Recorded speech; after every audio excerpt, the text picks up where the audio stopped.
अंबिकापुर के जिला सहकारी केंद्रीय बैंक की कुसमी और शंकरगढ़ शाखा में ऐसा फर्जीवाड़ा किया गया जिसने पूरे सिस्टम की पोल खोल दी है। जांच में सामने आया कि अधिकारियों और कर्मचारियों की मिलीभगत से फर्जी दस्तावेजों के आधार पर कई फर्जी बैंक खाते खोले गए। इन फर्जी खातों के माध्यम से किसानों के खातों से पैसा निकालकर निजी खातों में ट्रांसफर किया गया। करीब 26 करोड़ 47 लाख रुपए की राशि इस तरह से गबन की गई।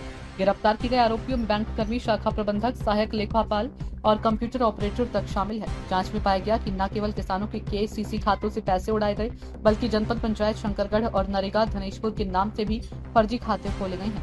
बैंक की ऑडिट रिपोर्ट में यह भी स्पष्ट हुआ कि बिना केवाईसी, वाउचर और किसी अधिकृत दस्तावेज के करोड़ों की लेन देन की गई। सभी 11 आरोपियों को धारा 409, 420, 467, 468, 471, 120B, 34 IPC न्यायिक रिमांड पर जेल भेज दिया गया है। मामले में अब भी कई फर्जी खातों और संदिग्धों की जांच जारी है। बड़ी बात तो यह है कि इस घोटाले में जिन खातों से पैसा निकाला गया वे खाते गरीब किसानों और शासकीय योजनाओं के थे।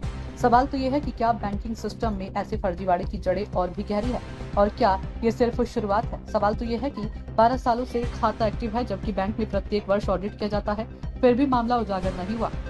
जबकि आरबीआई ने सभी खाता धारकों को किस अपडेट के लिए नोटिफिकेशन जारी किया था। जनपद पंचायत सीईओ शंकरगढ़ अपने प्रतिवेदन में बताया था कि ये अकाउंट उनके द्वारा संचालन नहीं किया जाता। जांच में हमने लगभग 23 करोड़ की वित्तीय अनियमितता पाई है। यह अनियमितता गबन के दृष्टिकोण से हुई थी। हमने आईजी कर के निर्देश पर विशेष टीम गठित कर पूरे मामले का जांच कर रहे हैं।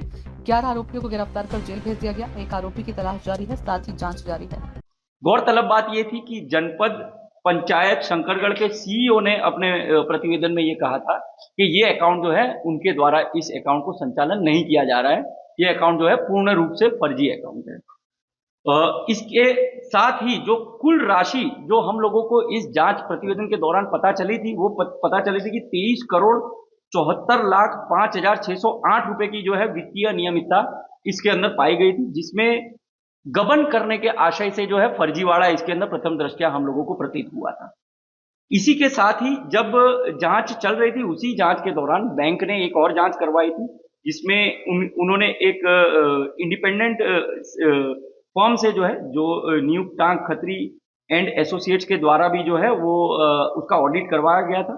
उसमें 5/4/2025 की रिपोर्ट में उन्हें पता चला था कि कुछ निजी खाता धारक थे, उनके भी खातों में जो है वो पैसा गया हुआ है और वो निजी खाता धारक अशोक सोनी, प्रकाश कुमार सिंह और सुदेश कुमार यादव के अकाउंट में जो है क्रमशः हम देख सकते हैं कि 1,36,95,199 रुपए अशोक सोनी के खाते में, प्रकाश कुमार सिंह के खाते में 46,44,841 रुपए और सुदेश यादव के खाते में 96,36,36,814 रुपए जो है और एक एनईएफटी महामाया कंस्ट्रक्शन में 30 लाख रुपए का जो है वो अवैध अंतरण होना जो है वो पाया गया था, जिसे मिलाकर कुल जो आर्थिक अनियमितता है वो अभी तक 26 करोड़ 47,82,462 रुपए की जो है वो वित्तीय अनियमितता इसमें पाई गई थी।